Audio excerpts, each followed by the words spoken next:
Welcome back to our channel Telugu tyre market అంటే ఈరోజు ఈ వీడియోలో అయితే టెక్ ఇంజనీరింగ్ సంబంధించిన ఐపీఓ గురించి అయితే ఈ వీడియోలో అయితే డిస్కస్ అయితే చేద్దామండి. సో ఈ కంపెనీ వచ్చేసి ఒక మ్యానుఫ్యాక్చరింగ్ కంపెనీ అన్నమాట. ఇది ఏంటంటే ప్రిసిషన్ ఇంజనీరింగ్ సంబంధించిన కాంపోనెంట్స్ అండ్ అసెంబ్లీస్ని అయితే తయారు చేస్తుంది. అంటే మనకు తెలుసు కదా, చిన్న చిన్న నట్లు, బోల్ట్లు, లేదంటే మిషనరీకి సంబంధించిన ఇంకా చాలా రకాల పార్ట్స్ అయితే ఉంటాయి కదా. సో ఇలా చిన్న చిన్న పార్ట్స్ అన్నిటిని కూడా ఇదే డిజైన్ చేసి మ్యానుఫ్యాక్చరింగ్ చేసి ఎక్స్పోర్ట్ అయితే చేస్తుందన్నమాట. సో ఈ కంపెనీ మార్కెట్ క్యాప్ అయితే వచ్చేసి 2,807 కోట్లు అయితే ఉంది. సో ఈ కంపెనీ మ్యానుఫ్యాక్చరింగ్ అయితే ప్రజెంట్ అయితే మెటోడా అండ్ చాపరా అండ్ రాజ్కోట్లో అయితే ఇప్పుడు మ్యానుఫ్యాక్చరింగ్ యూనిట్స్ అయితే ఉన్నాయన్నమాట. సో ఈ కంపెనీ అయితే వచ్చేసి మనకి ఎనర్జీ అండ్ పవర్ సెక్టార్ సంబంధించిన కంపెనీస్కి, అలాగే మోషన్ కంట్రోల్ అండ్ ఆటోమేషన్ అంటే మిషన్స్ ఉంటాయి కదా, ఆటోమేషన్ మిషన్స్ డైరెక్ట్ అవే కాంపోనెంట్స్ అన్నమాట తయారు చేస్తుంది అనమాట. సో అలాంటి వాటికి వీళ్ళు అనేది ఎక్స్పోర్ట్ అయితే చేస్తూ ఉంటారు. అలాగే ఇండస్ట్రియల్ ఎక్విప్మెంట్ సిస్టమ్స్, అలాగే మెటల్ కంపెనీస్కి అనేది ఇంకా చిన్న చిన్న కంపెనీస్ కూడా వీళ్ళు అనేది ఎక్స్పోర్ట్ అయితే చేస్తూ ఉంటారు. సో ఈ కంపెనీ అనేది ఆల్మోస్ట్ అక్రాస్ 24 కంట్రీస్కి అయితే వీళ్ళు ఎక్స్పోర్ట్ అయితే చేస్తున్నారన్నమాట, including USA, Germany, UK and France, Australia and UAE. So ఇలా చాలా చాలా పెద్ద కంట్రీస్ కూడా వీళ్ళు పార్ట్స్ అయితే సప్లై అయితే చేస్తున్నారనమాట.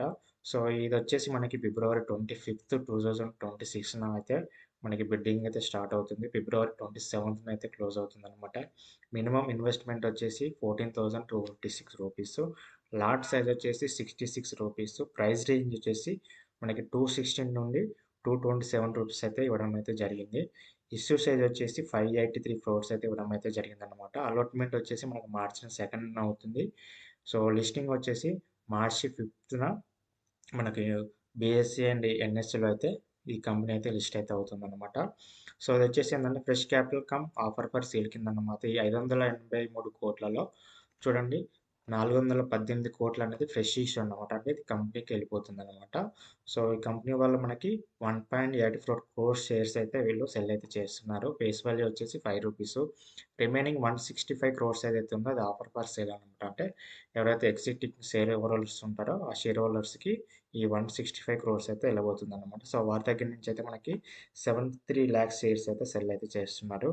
సో టీఐబీస్ వచ్చేసి 50%, ఎన్ఐన్ఐ వచ్చేసి 50%, రీటైల్స్ వచ్చేసి 35% అయితే అప్లై అయితే చేసుకోవచ్చు అనమాట.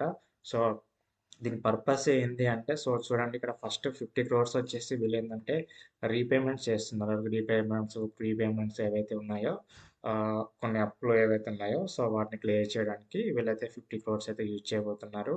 అలాగే వీళ్ళు ఏంటంటే 2 కొత్త కంపెనీస్ అంటే 2 న్యూ ఫ్యాకల్టీస్ అయితే వీళ్ళు గుజరాత్లో అయితే స్థాపించడం జరుగుతుంది. సో ఆ 2 ఫ్యాకల్టీస్ కూడా ఒక ఫ్యాకల్టీకి 132 కోట్లు, ఇంకో ఫ్యాకల్టీకి 100 క్రోర్స్ అయితే కట్ చేయబోతున్నారు. ఇక రిమైనింగ్ అమౌంట్ వచ్చేసి ఎగ్జిటింగ్ ఫ్యాకల్టీస్ ఏవైతే ఉన్నాయో వాటికి క్యాపిటల్ ఎక్స్పెండిచర్ అనే చిన్న చిన్న ఖర్చులకు అయితే, అలాగే జనరల్ కార్పొరేట్ పర్పస్ ఇవి ఉంటాయి కదా, సో చిన్న చిన్న వాటికి రిమైనింగ్ అమౌంట్ అయితే వీళ్ళైతే యూజ్ చేస్తారు. సో చూడండి వీళ్ళ ఇన్కమ్ కూడా బాగానే ఉందన్నమాట. 23, 24, 25లో కూడా వీళ్ళ ఇన్కమ్ ఎప్పుడైతే వీళ్ళు ఇన్కమ్ కూడా పెరుగుతూనే ఉంది, వీళ్ళ కాస్టులు కూడా పెరుగుతూనే ఉన్నాయి. ట్యాక్స్ కూడా చూడండి, మీకు ప్రాఫిట్ ఆఫ్టర్ ట్యాక్స్ కూడా వీళ్ళకి 23 నుంచి కూడా బాగానే ఉంది. 23లో 32 క్రోర్స్ చూపించారు, మళ్ళీ 24లో కొంచెం డౌన్ అయింది. సో 18 క్రోర్స్ చూపించారు, మళ్ళీ లాస్ట్ ఇయర్ 25లో 43 క్రోర్స్ అయితే చూపించారు.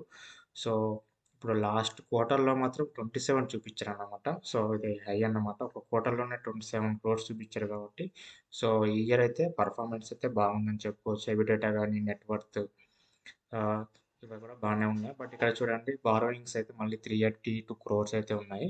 సో ఇది కూడా ఒకసారి అయితే గమనించండి. సో మనకి పాజిటివ్ ఏంది అంటే ఇక్కడ గ్రోత్ టెంట్ అన్నమాట. అండ్ ఆర్డర్ బుక్ కూడా వీళ్ళకి చాలా ఉందన్నమాట. వీళ్ళకి చాలా కంట్రీస్ నుంచి కూడా ఆర్డర్స్ అయితే ఉన్నాయి ప్రజెంట్.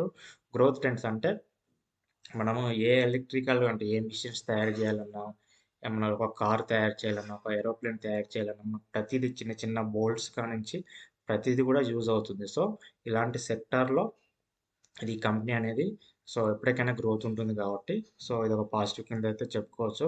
సో వీళ్ళకి ఎక్కువగా మెయిన్లీ 75% రెవెన్యూ అనేది ఎక్స్పోర్ట్స్ ద్వారా వస్తుంది. వీళ్ళు చాలా 25 కంట్రీస్కి వీళ్ళు ఎక్స్పోర్ట్ చేస్తున్నారు కదా, సో వీళ్ళ కాంపోనెంట్స్ అన్నింటిని కూడా. సో అక్కడి నుంచి ఎక్కువగా 75% బిజినెస్ అయితే వస్తుంది. సో అది కూడా ఒక పాజిటివ్‌గా అయితే చెప్పుకోవచ్చు. నెక్స్ట్ వచ్చేసి ఇప్పుడు 2 మ్యానుఫ్యాక్చరింగ్ ఫ్యాకల్టీస్ తీసుకొస్తున్నారు కదా! రాజ్‌కోట్, గుజరాత్‌లో. సో అది కూడా ఒక పాజిటివ్ కింద అయితే చెప్పుకోవచ్చు. సో నెక్స్ట్ వచ్చేసి సెక్టార్ పొటెన్షియల్స్ అంటే వీళ్ళకేందంటే ఇండస్ట్రీస్ ఏవైతే energy industries, automation, heavy machineries పెద్ద పెద్ద ట్రాక్టర్లు, పెద్ద పెద్ద క్రేన్స్ తయారు చేస్తారు కదా! సో అలాంటి ఇండస్ట్రీస్‌కి వీళ్ళు చేస్తున్నారు కాబట్టి సో అలాంటి సెక్టార్స్ అనేది ఎప్పుడైనా గ్రోత్ ఉంటది కాబట్టి సో అదొక పాజిటివ్ కింద అయితే చెప్పుకోవచ్చు. సో నెగెటివ్ ఏంది అంటే వీళ్ళకేందంటే అప్పులున్నాయి. అరౌండ్ 380, 390 క్రోర్స్ అయితే వీళ్ళకి అప్పులైతే ఉన్నాయి. సో అదొక నెగెటివ్ కింద చెప్పుకోవచ్చు. నెక్స్ట్ మ్యానుఫ్యాక్చరింగ్ మెయిన్‌లీ రాజకోట్‌లో ఇప్పుడు కొత్తగా 2 ఫ్యాకల్టీస్ తీసుకొస్తున్నారు కాబట్టి వాటికైతే ఎక్కువ ఖర్చయ్యే అవకాశం ఉంది. అక్కడ ఎంప్లాయీస్‌ని, మళ్ళీ మిషనరీస్ సో ఇవన్నీ సెటప్ చేయాలంటే సో దానికి కొంచెం టైం పడుతుంది. మనకి అమౌంట్ కూడా మనం ఎక్కువగా పెట్టుబడి పెట్టాల్సొస్తుంది. సో దానివల్ల మనకి రాబోయే క్వార్టర్స్‌లో గానీ, ఫినాన్షియల్‌లో గానీ ప్రాఫిట్స్ ఏమన్నా తగ్గుతాయా లేదా అనేది అదొకసారి అయితే చూసుకోవాలన్నమాట.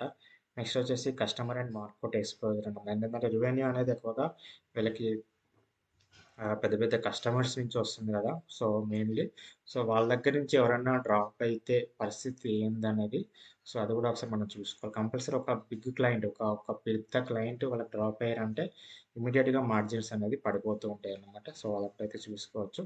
అలాగే మ్యాక్రో అండ్ ఇండస్ట్రీ తీసుకుంటే మనకు వీళ్ళు డిమాండ్ అయితే ఉంది.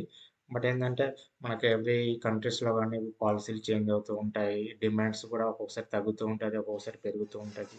సో దాని మీద కూడా ఇది ఆధారపడి ఉంటుంది కాబట్టి సో అవి కూడా ఒకసారి చూసుకోవాల్సయితే ఉంటుందండి.